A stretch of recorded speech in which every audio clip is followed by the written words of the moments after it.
በእኛ በሰው ልጆች የምትመሰገን ቅዱሰ ባህሪ ልዑለ ባህሪ አምላካችን እግዚአብሔር በምህረት ጠብቀህ በጸጋ ጎብኝተህ ለዚህ ታላቅ የበረከት ዕለት ስላደረስከን ሕያው ገናና ቅዱስ ስምህ ለዘላለም የተመሰገነ ይሁን። ለቃል መውረድ በሥጋ እርገት ምክንያት የሆነች አፍጣኒተ ረድኤት ሰዓሊተ ምሕረት ምዕራገ ጸሎት ማምላክ ወላዲተ አምላክ ድንግል ማርያም ጣዕሟ ከአንደበታችን ፍቅሯ በልቦናችን ይደርብን። እጅግ የተወደዱ አባታችን መላከ ፀሐይ ቆሞስ አባ ኃይለ ኢየሱስ ተመስገን በኢትዮጵያ ኦርቶዶክስ ተዋሕዶ ቤተክርስቲያን በአዲስ አበባ ሀገረ ስብከት የጎፋ መካነ ሕያዋን ቅዱስ ገብርኤል ካቴድራል ዋና አስተዳዳሪ፣ እጅግ የተወደዱ መምህራችን መጋቤ ብሉይ መምህር ዕዝራ በኢትዮጵያ ኦርቶዶክስ ተዋሕዶ ቤተክርስቲያን በመንበረ ፓትርያርክ ጠቅላይ ጽሕፈት ቤት የሊቃውንት ጉባኤ ዋና ሰብሳቢ፣ ክቡራን ሊቃውንተ ቤተክርስቲያን ሌሊቱን ሙሉ እንደ ሰማያውያን መላእክት ሰማያዊ ምግብ እየተመገባችሁ ያደራችሁ፣ የምስጋና መስዋዕት የሰዋችሁ፣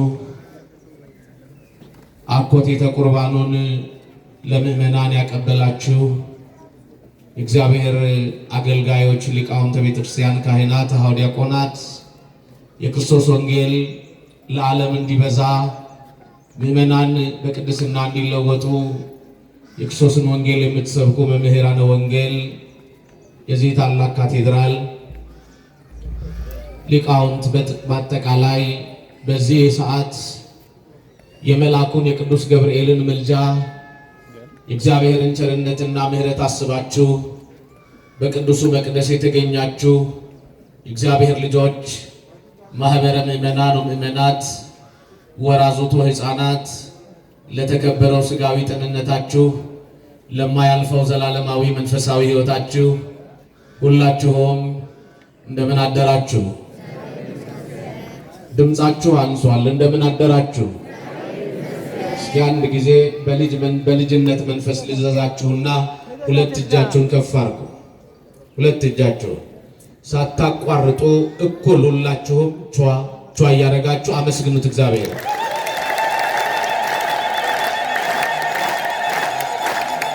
ማን ይመስገን? ድምፃችሁ ከፍ ይበል። ማን ይመስገን? እግዚአብሔር የተመሰገነ ይሁን። ባጨበጨበችባችሁ እጃችሁ እልል ባላችሁበት አንደበታችሁ የእግዚአብሔር መንፈስ ቅዱስ ኃይል፣ በረከት፣ ጸጋ ይደርባችሁ። ታላቁ መልአክ ቅዱስ ገብርኤል ጓዳችሁን በአማላጅነቱ ይሙላላችሁ። ያሰባችሁት ይሳካላችሁ። ጉድለታችሁ ይሙላላችሁ። በደንብ አድርጋችሁ አመስግኑት አንዴ። እግዚአብሔር የተመሰገነ ይሁን። ከኔ ጋር እጅግ በጣም አጠር ላለ ደቂቃ እንቆያለን። ታላቁ ሊቅ መጋቤ ብሉይ መምህር ዕዝራ ቢያስተምሩ የተሻለ ነበር። ከኔ ጋር ግን ጥቂት ሰዓት እንቆያለን። የትምህርታችን መነሻ ርዕስ የሚሆነው በዕብራውያን ምዕራፍ 4 ቁጥር 3 ላይ ያለው የእግዚአብሔር ቃል ነው። እስኪ ሁላችሁም እኛስ ያመንን በሉ። ማርያምን አይሰማም። ወደ እረፍቱ እንገባለን። ምን ያልን? ወደ ምኑ? ምን እንላለን? ሐሳቡን እንድትይዙት ነው ያስደገምኳችሁ። እኛስ ያመንን ወደ እረፍቱ እንገባለን ይላል ቅዱስ ጳውሎስ ለዕብራውያን ክርስቲያኖች በጻፈው መልእክት ላይ። የዕብራውያን መልእክት መሰረታዊ ዓላማዎች የሚባሉ አሉት። አንደኛው ከሙሴ ክርስቶስ የሚበልጥ መሆኑን፣ ከብሉይ ኪዳን መስዋዕት የሐዲስ ኪዳን መስዋዕት የሚበልጥ መሆኑን፣ እሱ ብቻ አይደለም በብሉይ ኪዳን ከሚቀርቡ መስዋዕቶች በአጠቃላይ የተሻለውና የሚበልጠው የሐዲስ ኪዳን መስዋዕት መሆኑን፣ የትናንትና አባቶቻችን መና እንደበሉ ከበሉም በኋላ እንደሞቱ እኛ ግን የማንሞተውን ዘላለማዊ ሕይወት የሚያሰጠውን ታላቁ ሊቅ ቅድም በቁርባን ላይ እንደነገሩን ለሕይወት ወለመድኃኒት ለሕይወትና ለድህነት የሚሆን የክርስቶስን ሥጋ እንደምንበላ በበግ በጊደር የነበረው መስዋዕት እንዳለፈና የአዲስ ኪዳን እውነተኛ መስዋዕት ክርስቶስ ራሱን ለሁላችን ቤዛ አድርጎ እንደሰጠ ከሞት ወደ ሕይወት እንዳሻገረን ዲያብሎስን እንደቀጣ እኛ ነፃ እንደወጣን የሚያሳየን የመጽሐፍ ቅዱስ ክፍል ነው። ዕብራውያን ማለት በአብርሃም ቅድመ አያት የተሰጠ ስም ያላቸው በኤቦር ዕብራውያን የተባሉ ኋላ ደግሞ በአብርሃም የልጅ ልጅ በያዕቆብ አማካኝነት እስራኤል ተብለው የተሰየሙ ናቸው። መካከላቸው አብርሃም ነው። አብርሃም አበ ብዙሃን ነው። የብዙዎች አባት ተብሎ ይጠራል አብርሃም። በዚህ ሐሳብ ውስጥ ያመንን የተባለው በብሉይ ኪዳን ዘመን የክርስቶስን አድኖትና የእግዚአብሔርን አድኖትና ጌትነት ፈጣሪነትና ወደዚህ ዓለም ሁሉን ነገር ያዘጋጀ የሰራ እግዚአብሔር ነው ብለው ያመኑ አንደኛ የጽሑፍ ሕግ ሳይኖር በሕገ ልቡና ሕግ ከተጻፈን በኋላ ደግሞ በሕገ መጽሐፍ ከዚያም በኋላ ደግሞ በነቢያት ትምህርት በጻድቃነ ብሊት አስተምህሮ ያመኑ የተደገፉ ተስፋ ያደረጉ የብሉይ ኪዳን ሰዎች ናቸው እነሱ። ስለዚህ በአዲስ ኪዳን ደግሞ ያለውን ያንዛን የብሉይ ኪዳን አገልግሎት ማጠናቀቂያ የእረፍታችን መጓዣ እንዲሆን እግዚአብሔር ዘመን ሲሰጥ ታላቁ አባት ቅዱስ ጳውሎስ በገላትያ ምዕራፍ 4 ቁጥር 4 ላይ እንደተናገረው ወአመ በጽሐ ዕድሜሁ እግዚአብሔር ፈነወ ወልዶ ዋሂደ ወተወልደ እምብእሲት የዘመኑ ፍጻሜ ሲደርስ እግዚአብሔር ልጁን ላከ አለ። እውነት ነው። የትኛው የዘመን ፍጻሜ? የጻድቃነ ብሊት ተምኔት የነቢያት ትንቢት ሲፈጸም እግዚአብሔር ክብር ይግባውና በኃጢአት የቆሸሸውን በበደል የረከሰውን ከእግዚአብሔር የተለየውን ሞተ ሥጋ ሞተ ነፍስ የተፈረደበትን የሰውን ልጅ ለማዳን እግዚአብሔር ሁለት ፍጥረታትን መርጧል። ስንት አልኳችሁ? ድገሙልኝ። ሁለት ፍጥረታትን መርጧል። አንደኛ በሰማይ ያለው መልአክ ቅዱስ ገብርኤል ነው። ሁለተኛ በምድር ካሉ ፍጥረታት መካከል እግዚአብሔርን መሸከም የምትችል ድንግል ማርያም ናት። በሰማይ ገብርኤል ተመርጧል፣ በምድር ድንግል ማርያም ተመርጣለች። ክብር ምስጋና ለእግዚአብሔር። በሰማይ የተመረጠው ታላቁ መልአክ ቅዱስ ገብርኤል ወደ እረፍት ሊያሻግረን ያመነውን ወደ እረፍት ሊያመጣን ታላቁ መልአክ ቅዱስ ገብርኤል ቃል ተሸክሞ ከሰማይ እንዲመጣ እግዚአብሔር ከመላእክት መካከል አልቆ አክብሮ ለይቶ መጋቤ ሐዲስ መጋቤ ትፍስሕት የደስታ መልአክ እውነተኛ ደስታን የሚመግብ እውነተኛ ሐዲስ ኪዳንን የሚነግረን ታላቅ መልአክ እግዚአብሔር በስሙ በፊቱ የሚቆም በሉቃስ ወንጌል ምዕራፍ 1 ቁጥር 19 ላይ አነ ውእቱ ገብርኤል ዘእቀውም ቅድመ እግዚአብሔር እኔ በእግዚአብሔር ፊት የምቆመው ገብርኤል ነኝ ብሎ የተናገረውን መልአክ እግዚአብሔር አምላክ ቃል ብቻ አሸክሞ ትጸንሻለሽ ብለህ ንገራት ብሎ ቃል ተሸክሞ እንዲመጣ ታላቁ መልአክ ቅዱስ ገብርኤል ከመላእክት መካከል ተለይቶ ተመረጠ። ክብር ለመልአኩ ይሁንለት። እንዲህ አይነት መልአክ ነው ቅዱስ ገብርኤል መረጠው ቅዱስ ገብርኤልን። ቅዱስ ገብርኤል ያንን ቃል ተሸክሞ መጣ። የተመረጠው መልአክ በምድር ምንም ጻድቅና ደግ በጎና ለእግዚአብሔር የሚመች ሐሳብ ባልነበረ ዘመን እግዚአብሔር እነሆ ለራሱ የምትሆን እሱ የመረጣት እሱ ያዘጋጃት አዳምን ከመፍጠሩ በፊት በልቡ ያሰባት አዳምን ከፈጠረ በኋላ በአዳም ወገብ ውስጥ ያስቀመጣት ብቻ አይደለችም። በክንፈ መላእክት የሳላት ድንግል ማርያም ከአብርሃም ወገን ሆና ተገኝታ ነስታ በቅታ መርጦ ለይቶ ቢያገኛት ድንግል ማርያምን ለተዋህዶ መረጣት። ክብር ምስጋና ለእግዚአብሔር ይሁን። የመረጣት እግዚአብሔር ይክበር ይመስገን። የተመረጠች ድንግል ማርያም በረከቷ ይድረሰን። አስተውሎ እግዚአብሔር ልጆች መረጣት ለያት አከበራትና መልአኩ መጣ። የሉቃስ ወንጌል ምዕራፍ 1 ቁጥር 26ን ተመልከቱ። ወበሳድስ ወር ተፈነወ ገብርኤል መልአክ እምኀበ እግዚአብሔር በስድስተኛው ወር ታላቁ መልአክ ቅዱስ ገብርኤል ከሰማይ መጣ ነው የሚለው። ከየት መጣ? አቤት! ምን ተሸክሞ? ቃል ተሸክሞ። ምን ተሸክሞ? ቃል ተሸክሞ ቃል ይዞ መጣ። ይሄንን ቃል ለመሸከም የማይችለው መልአክ ግን ቃሉን እንዲሸከም ተፈቀደለት። እኔ ልሸከመው የማልችለውን ቃል የምትሸከም እሷ ማነች? ማነች? ማናት እሷ? እኔ ልሰማው የማልችለው ብቻ አይደለም ልነግረው የማልችለውን ቃል ሰምታ ብቻ የምትጸንስ ምን አይነት ሴት ናት ምን አይነት ፍጥረት ናት እያለ እያደነቀ እየታጠቀ እየፈታ ከእግሯ ስር ተንበርክኮ ምልዕተ ጸጋ ምልዕተ ክብር ደስ ይበልሽ አላት። ክብር ለመልአኩ ይሁን፣ ክብር ለድንግል ማርያም። ይሄን የምስጋና ይሄንን የሰላምታ ድምፅ አሰማት። ልብ አድርጉ፣ የምድራችን የሰላምታ ድምፅ የመጣው በቅዱስ ገብርኤል በኩል ነው። በምድራችን የሰላም ድምፅ የመጣው በቅዱስ ገብርኤል በኩል ነው። የምድራችን የእረፍት ድምፅ የመጣው በቅዱስ ገብርኤል በኩል ነው። የምድራችን ረፍትና ሰላም የታወጀው በቅዱስ ገብርኤል በኩል ነው። የምድራችን የእርስ በርስ አንድነት የሰውና የመላእክት ግንኙነት የጀመረው በቅዱስ ገብርኤል በኩል ነው። ክብር ምስጋና ለእግዚአብሔር። ይሄ መልአክ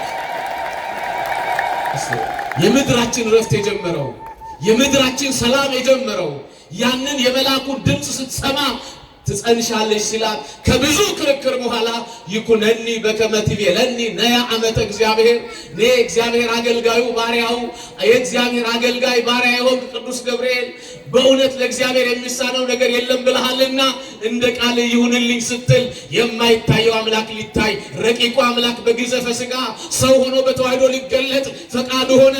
ክብር ምስጋና ለእሱ ይሁንለት ለአምላካችን። አመስግኑት ባካችሁና ያኔ የኛ እረፍት ተረጋገጠ። የሰማችሁ ነው? የኛ እረፍት ተረጋገጠ። መልአኩ መጥቶ ትጸንሻለሽ ሲላት ድንግል ማርያም የጌታዬ ባሪያ እንደ ቃል ይሁንልኝ ስትል ያመኑ የብሉይ ኪዳን ነቢያት ያመኑ ጻድቃነ ብሉይት የመዳናቸው የእረፍታቸው የደስታቸው ዘመን ተጀመረላቸው። ክብር ምስጋና ለእግዚአብሔር ይሁን። ይሄንን ነው ቅዱስ ጳውሎስ በዕብራውያን ምዕራፍ 2 ቁጥር 16 ላይ እንዲህ ይላል፣ የያዘው የአብርሃምን ዘር ነው እንጂ የመላእክትን አይደለም ይላል። የሰማችሁ ነው? እስኪ ሁላችሁም ይህን ቃል በሉ። የያዘው የአብርሃምን ዘር ነው እንጂ የመላእክትን አይደለም። አስተውሉ። እግዚአብሔር መላእክትን ለተልእኮ ብቻ ነው የመረጣቸው፣ እኛን ግን ለተዋህዶ መረጠን።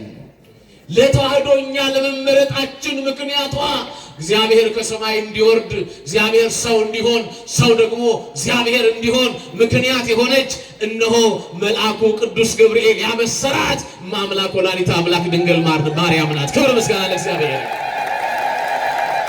ይህ ብቻ አይደለም የመልአኩ ተግባር። የእግዚአብሔር ልጆች እዛ የማቴዎስ ወንጌል ምዕራፍ 1 ከቁጥር 20 ጀምራችሁ ስትመለከቱ ይሄ መልአክ ድንቅ ነገር ያደርጋል ከዮሴፍ ጋር። ዮሴፍ ሕልም አይቷል። ራእይ ውስጥ ነው፣ ተጨንቋል፣ ውስጡ ሰላም አጥቷል። መኑ ቀረጸ አክናፈ ድንግልናኪ ብሎ ሊጠይቃት አልደፈረም። ለምን? ጻድቅ ስለሆነ። በጣም ይገርማል። ይሄን መጽሐፋዊ ታሪክ ስታጠኑት እጅግ የሚደንቅ ሐሳብ አለው። ዮሴፍ አርጅቷል። ድንግል ማርያምን ሊጠብቃት አበው የብሉይ ኪዳን ሊቃውንት መምህራን የሚባሉት የቤተ መቅደሱ አገልጋዮች የሚባሉት ለዮሴፍ ድንግል ማርያምን አደራ ሰጥተውታል። ዮሴፍ ጻድቅ ነው። ምንድነው ዮሴፍ? መጽሐፍ እንዲህ ይላል፣ ኢፈቀደ ይክስታ እስመ ጻድቅ ውእቱ፣ ጻድቅ ስለሆነ ሊገልጥባት አልወደደም ይላል። ክብር ምስጋና ለእግዚአብሔር ይሁን። አዎ እንዴት ጸነሰች ከማን ጸነሰች ብዬ አልናገርም ብሎ ወእንሰ ዘንተ ይሄሊ ይህንን ሲያስብ ሳለ ወአስተርአዮ መልአከ እግዚአብሔር በሕልም በተጨነቀበት እንዴት ጸነሰች ብሎ ባሰበበት ሰዓት ታላቁ መልአክ ቅዱስ ገብርኤል ወአስተርአዮ መልአከ እግዚአብሔር በሕልም የጌታ መልአክ በሕልም ተገለጠለት ይላል። ክብር ምስጋና ለእግዚአብሔር። በሕልም ተገለጠለት። ቀጠለና እንዲህ አለው፣ ኦ ዮሴፍ ወልደ ዳዊት ኢትፍራ ነሲኦታ ለማርያም ፍህርትከ፣ የምታገለግላትን የታጨችልን የምትጠብቃትን ማርያምን ለመውሰድ አትፍራ አለ። እውነት ነው። ይሄን የደስታ ቃል፣ ይሄን የኃይል ቃል፣ ይሄን የማጽናኛ ቃል፣ ይሄን የጉልበት ቃል የተናገረው ታላቁ መልአክ ቅዱስ ገብርኤል ነው። በረከቱ ለሁላችንም ይደርብን። አመስግኑት እባካችሁ። አጽናናው፣ ደስ አለው። በሕልም የእግዚአብሔር መልአክ ለገብርኤል ተገለጠ። ገብርኤል ለዮሴፍ ተገለጠለት። ዛሬም በሕልማችን ቅዱስ ገብርኤል ይገለጥልን።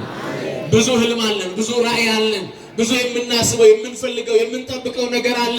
የእግዚአብሔር ልጆች የጠበቅነውን ሁሉ ቅዱስ ገብርኤል ይመልስልን። አማላጅነቱ ይትረፈን። ወደ ትምህርቱ መሰረታዊ ሐሳብ እንመለስ። እኛ ሲያመንን ወደ እረፍቱ እንገባለን ይላል። ሁለት ነገሮችን እናያለን፣ ማመንና ወደ እረፍት መግባት። እስኪ ሁላችሁ በሉ ማመን በሉ። ቀጥሎስ ወደ እረፍት መግባት። እነዚህ ሁለት ቃላቶች አሉ። ግን ወደ እረፍቱ ለመግባት ሰው ማመን አለበት። ምን ማድረግ አለበት? ስለዚህ እኛ ሲያመንን ወደ ምኑ? ካልመለሳችሁ ከባድ ነው። ወደ ምኑ እንገባለን? ወደ እረፍቱ እንገባለን። እኛ ምን ያልን? ያመንን። ምን ብለን ያመንን ነን ወደ እረፍቱ የምንገባው? ይሄንን በአምስት ሐሳቦች ወይም በስድስት ሐሳቦች ተናግሬ ትምህርቴን እንጠቀልላለሁ። በጣም አጠር አደርጋለሁ። አንደኛው ወደ እግዚአብሔር እረፍት ለመግባት ሰው የእግዚአብሔርን መኖር ማመን መቻል አለበት። የማንን መኖር? ድገሙልኝ። ስለዚህ በጥቅሉ ሰው ወደ እረፍቱ ለመግባት ሀልወተ እግዚአብሔርን የእግዚአብሔርን መኖር ማመን መቻል አለበት። ሰው የእግዚአብሔርን መኖር ሲያምን ወደ ምን ይገባል? አቤት፣ ወደ እረፍቱ ይገባል። ይሄንን መጽሐፍ ቅዱስ እንዲህ ብሎ ይገልጥልናል። የሮሜ መጽሐፍ ምዕራፍ 1 ቁጥር 19 ላይ እንዲህ ይላል፣ እግዚአብሔር ራሱን በፍጥረቱ ገልጧል ይላል። እስኪ ሁላችሁ በሉ እግዚአብሔር በሉ። ራሱን በፍጥረቱ ገልጧል። ካለ መኖር ወደ መኖር ያመጣን ማን ነው? ሰማይን ከነግሱ ምድርን ከነልብሱ የፈጠረ ማን ነው? መኖራችን እንዲረጋገጥ ዘር ከአባት ወገብ ከፍሎ በእናት ማህፀን ደም ወስዶ የሰራ ያዘጋጀ ያመጣ የፈጠረ ማን ነው? ስለዚህ እግዚአብሔር በፍጥረቱ ይታወቃል። ስለዚህ እግዚአብሔርን ለማወቅ ፍጥረትን ማወቅ ነው። ለዚህ ነው ታላቁ አባት ቅዱስ ጳውሎስ አሁንም በዕብራውያን ምዕራፍ 1 ላይ የምናየው ነገር ሁሉ ከማናየው እንደመጣ በእምነት እናስተውላለን ይላል። ይህን ቃል ሁላችሁ በሉ። የምናየው ነገር ሁሉ ከማናየው እንደመጣ በእምነት እናስተውላለን። በምን? ድገሟት። ስለዚህ ያመንን ወደ ምኑ እንገባለን? ወደ እረፍቱ እንገባለን። ኦሪት ዘፍጥረት ምዕራፍ 1 ቁጥር 1 በቀዳሚ ገብረ እግዚአብሔር ሰማየ ወምድረ። ሙሴ ሲጽፍልን ስለ እግዚአብሔር መኖርና በሰማይና ምድር ስለመፍጠሩ ነገረን። በመጀመሪያ ነው የሚለው እግዚአብሔር ሰማይና ምድርን ፈጠረ። ስለዚህ ምድር አስገኝ፣ ሰማይ አስገኝ፣ ፈጣሪ አላት። ፈጣሪ መኖሩን ያመነ ሰው ወደ ምኑ ይገባል? አቤት ንገሩኝ። ወደ እረፍቱ ይገባል። ሁለተኛው እግዚአብሔር ሁሉን ቻይ መሆኑን ማመን ያስፈልጋል። እስኪ እግዚአብሔር በሉ። ሁሉን ቻይ። ሁሉን ምን አድራጊ? ሁሉን ቻይ ነው። እግዚአብሔር ያልቻለው ነገር የለም። ልብ አድርጉ። የእኛን መቻል ራሱ የእግዚአብሔርን ምሕረት ማስተዋስ ነው። እንደኛ አስቸጋሪ ፍጥረት አለ እንዴ? ንገሩኝ። የለም እኮ እንዴ። በተለይ አሁን ኢትዮጵያውያን እንደቀደሙት እስራኤላውያን ባህር ነው እኮ ባህላችን፣ ልማዳችን፣ ጠባያችን ሁሉ እንደዛ ሆኗል እኮ። ስንበላ የምናኮርፍ፣ ስንራብ የምንነጫነጭ፣ ስንጠግብ የምንረሳ። አሁን የጠገቡ ሰዎች እኮ እግዚአብሔርን አያውቁትም። በሀብት የተለቀለቁ ሰዎች እኮ ምስኪኑን ካህን መጥተው ማየት አይፈልጉም። ከመጡም በተሻለ ገንዘብ ይሰጡና ለአንድ ወርና ለሁለት ወር ስማቸው እንዲጠራ ብቻ ነው የሚፈልጉት። ንስሐ አይገቡም። ስጋው ደግሞ ለመቀበል ዝግጁነት የላቸውም። አስተውሎ የእግዚአብሔር ልጆች፣ ወደ እረፍቱ አንድ ሰው ለመግባት የእግዚአብሔርን ሀልወት ማመን መቻል አለበት። ብቻ አይደለም፣ በሁለተኛ ደረጃ የነገርኳችሁ እግዚአብሔር ሁሉን ቻይ መሆኑን ማመን መቻል ያስፈልጋል። እስኪ ሁላችሁም እግዚአብሔር በሉ። ሁሉን ቻይ ነው። ስለዚህ ኤልሻዳይ ይባላል። ምን ይባላል? እግዚአብሔር። አንዴ ድገሙት። ኤልሻዳይ ሲባል ቤታችሁ ስትጎረጉሩ የምታገኙት የቴሌቪዥን ፕሮግራም አይደለም። የምታውቁ ናችሁ የምትስቁት አለ። ኤልሻዳይ የሚባል የቴሌቪዥን ፕሮግራም ልብ የሚያወልቅ ህሊና የሚያደነዝዝ ሰውን ከእግዚአብሔር ጋር የማያስታርቅ ዝማሬ አይሉት ጭፈራ፣ ወንጌል አይሉት ስድብ፣ ግራ የተጋባ ህይወት ያለው ልብ አድርጉ። እኛ ግን ኤልሻዳይ የምንለው ሁሉን ቻይ አምላካችንን ብቻ ነው። ዓለምን በቃሉ የፈጠረ ዓለምን በቃሉ የሚያሳልፍ ሁሉን ቻይ ማን ብቻ? እሱን ስናምን ወደ ምኑ እንገባለን? ወደ እረፍቱ። ሁሉን ቻይ መሆኑን ማመን። ኦሪት ዘፍጥረት ምዕራፍ 17 ቁጥር 1 እኔ ኤልሻዳይ ነኝ ይላል። እስኪ ሁላችሁ በሉ ብሎ አያቆምም። ሁሉን አደርጋለሁ ይላል። ሁሉን ምን ይላል? ስለዚህ ሁሉን ማድረግ የሚችል ማን ብቻ? አቤት አቤት! እግዚአብሔር ብቻ ነው የምትሉ እጃችሁን ከፍ አድርጉ። ሁሉን ማድረግ የሚችል ማን ብቻ? ስለዚህ ስሙ ማን ነው? ኤልሻዳይ ነው። አመስግኑት በደንብ አድርጋችሁ። ሁሉን ቻይ ነው። እዚህ ላይ ብቻ አያቆምም። በአዲስ ኪዳን ደግሞ ታላቁ አባት ዮሐንስ ባለ ራእዩ እንዲህ ብሎ ነገረን። ቅዱስ ዮሐንስ በምዕራፍ 4 ቁጥር 9 ላይ ቅዱስ ቅዱስ ቅዱስ እግዚአብሔር ያለና የነበረ ለዘላለም የሚኖር። አስተውል። ያለና ቀጥሎስ የነበረ ከዛስ ለዘላለም የሚኖር ማን ብቻ? ስለዚህ ያለ የነበረ ለዘላለም የሚኖር አምላክ አለ ብለን ስናምን ወደ ምኑ እንገባለን?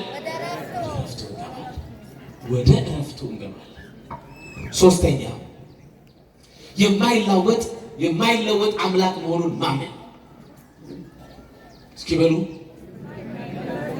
አቤት! የማይለወጥ አምላክ መሆኑን ማመን። ምክንያቱም ትናንትም ሕያው ነው፣ ዛሬም ሕያው ነው፣ ለዘላለም እግዚአብሔር ሁልጊዜ እግዚአብሔር ነው። ለዘመኑ ውርዝውና፣ ለዘመኑ ሽምግልና፣ ወጣትነት ሽምግልና የለውም። ትናንት አለ፣ ዛሬ አለ፣ ለዘላለም ይኖራል። ስለዚህ እግዚአብሔር የማይለወጥ በጊዜ በቦታ በሁኔታ አይለወጥም። ማን? ልብ አድርጉ። ሰው በጊዜ በቦታ በሁኔታ ይለዋወጣል። በጊዜ ወጣት ከነበረ ያረጃል። በቦታ አገር ሲቀይር ኢትዮጵያ የነበረና አሜሪካ ሲገባ የሰው ጠባዩ አንድ አይነት ነው። ኧረ ተው እሱን። እዚህ ምስራቅ አውሮፓ ምስራቅ ሲሄድ ሲመለስ እያወቃችሁ እኮ ፊቱን ያዞርባችኋል። እውነት ውሸት? እዚህም እያለ እንኳን ትንሽ ካገኘ ይለወጣል። ትናንትና ቅዱስ ብለነው ዛሬም ቅዱስ እያልነው ጎደሏችንን እያወቀ እየሞላ የሚያኖረን የማይለወጠው ሕያው አምላክ ማን ብቻ? ክብር ለሱ ለመድኃኔዓለም። አመስግኑ ተባርካችሁ። ይሄን አምላክ ነው የምናመልከው። ለዚህ ነው ነቢየ እግዚአብሔር ሚልክያስ በምዕራፍ 3 ቁጥር 6 ላይ እኔ እግዚአብሔር አልለወጥም ይላል። እስኪ ሁላችሁ እኔ እግዚአብሔር በሉ። ስለዚህ እግዚአብሔር ምንም አይል አምላክ ነው። አይለወጥም። በጊዜ በቦታ በሁኔታ አይለወጥም። እግዚአብሔር ሁልጊዜ እሱ እግዚአብሔር ነው። ሁልጊዜ እግዚአብሔር ቅዱስ ነው። ሁልጊዜ እርሱ እግዚአብሔር ንጹሕ ነው። ክብር ምስጋና ለሱ ይሁን። ስለዚህ የማይለወጥ አምላክ መሆኑን ሰው ሲያምን ወደ ምኑ ይገባል? ኧረ በማርያም ወደ ምኑ ይገባል? ዕብራውያን ምዕራፍ 6 ቁጥር 17 እግዚአብሔር እንዲህ ይላል። እግዚአብሔር በምስኪ እንደ ተስፋው ቃል አይለወጥም። እንደ ምኑ ቃል? ከሞት በኋላ ሕይወት ሰጣችኋለሁ ያለ እግዚአብሔር አይለወጥም። ከመቃብር በኋላ ትንሣኤ ሰጣችሁ ያለው ያለ አምላክ አይለወጥም። አስተውሉ። ትናንት ዛሬ በየዘመናት ውስጥ ስንኖር ሁላችንን የሚያኖረን አምላክ እሱ እግዚአብሔር ነው። ለእስራኤላውያንም እግዚአብሔር ነው። ለእኛ ለኢትዮጵያውያንም እግዚአብሔር ነው። እንደ ጉድለታችን መጠን ብቻ ሳይሆን እንደ ምሕረቱም ጭምር የሚያኖረን እሱ እግዚአብሔር ነው። ስለዚህ አይለወጥም። ክብር ምስጋና ለሱ ይሁንለት። አዎ አስተውሉ። አራተኛው እግዚአብሔር ሁሉን የሚያደርግ መሆኑን ማመን። እስኪ በሉ እግዚአብሔር በሉ። ሁሉን ያደርጋል። ይችላል አይችልም?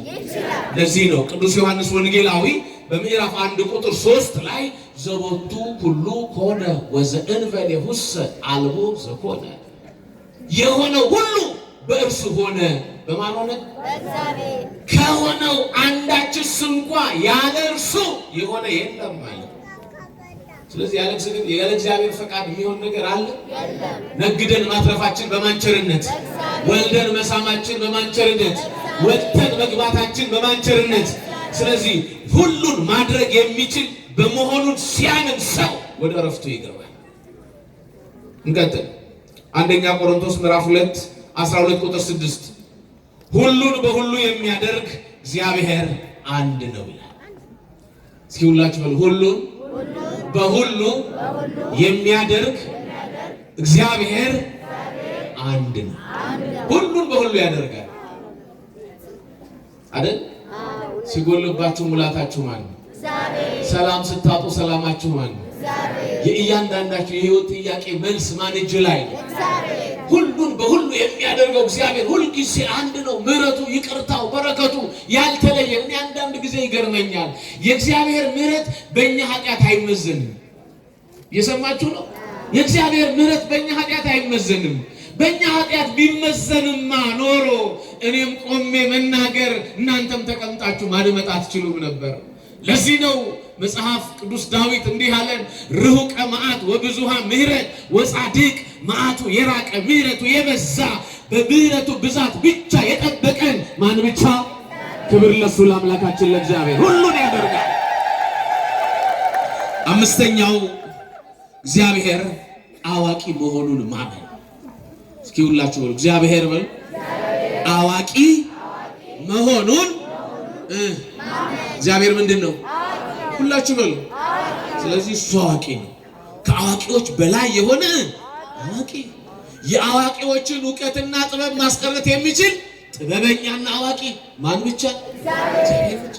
የፈለገ የእውቀት ጫፍ ላይ ሁን፣ እግዚአብሔርን ማወቅ ብቻ ሳይሆን እግዚአብሔርን በማወቅ መንፈስ ውስጥ ሆነ መንፈሳዊ ስትሆን ብቻ ነው የምትከብረው።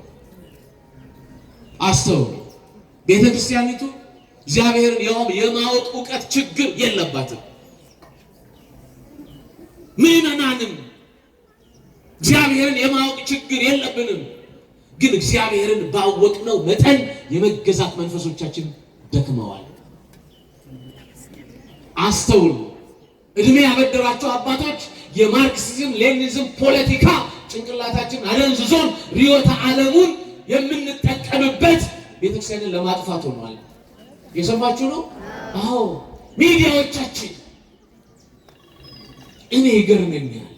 ለካ ሰው መንፈሳዊነት ሲጎድለው ከፖለቲከኛው በላይ የሚዲያ በቃ ንግግር ብቻ። መቼውን መንፈሳዊ ምን ሆነው? መቼውን የቅድስና ሕይወት የሚኖረን? እግዚአብሔርን የማወቅ እውቀት ብቻ እኮ አያጸድቅም። እግዚአብሔርን ካወቁ በኋላ እግዚአብሔርን በእግዚአብሔርነቱ መጠን ማምለክና ማገልገል፣ መደፋትና መንበርከክ፣ መንፈሳዊ መሆን ከክርስቲያኖች ይጠበቃል። ኧረ መድኃኔዓለም በቸርነቱ ይርዳል፣ ቅድስናችንን ያምጣልን፣ የቀደሙት አባቶቻችንን ሕይወት ይመልስልን።